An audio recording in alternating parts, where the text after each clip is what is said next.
Welcome back to our channel.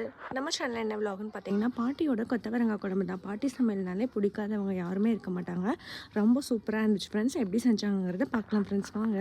அதுக்காக மண் சட்டி வச்சுக்கிட்டு எண்ணெய் நல்லா காஞ்ச உடனே கடுகு, வெங்காயம், கருவேப்பிலை எல்லாம் ஆட் பண்ணிக்கிட்டாங்க ஃப்ரெண்ட்ஸ். கருவேப்பிலை, வெங்காயம்லாம் நல்லா வணங்கினதுக்கப்புறம் பார்த்தீங்கன்னா, கொஞ்சமாக இஞ்சி பூண்டு விழுது தட்டி போட்டுக்கிட்டாங்க.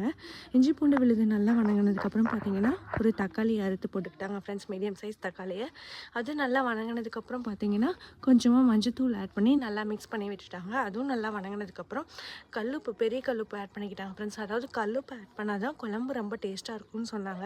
எல்லா குழம்புக்கும் கல்லுப்பு போட்டு ட்ரை பண்ணுங்கள் ஃப்ரெண்ட்ஸ். அதுக்கப்புறம் கொத்தவரங்காய் போட்டுக்கிட்டாங்க.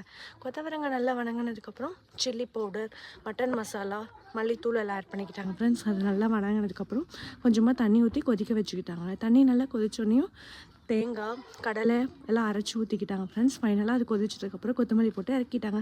சூப்பரான பாட்டியோட கொத்தவரங்காய் குழம்பு ரெடி ஆயிடுச்சு.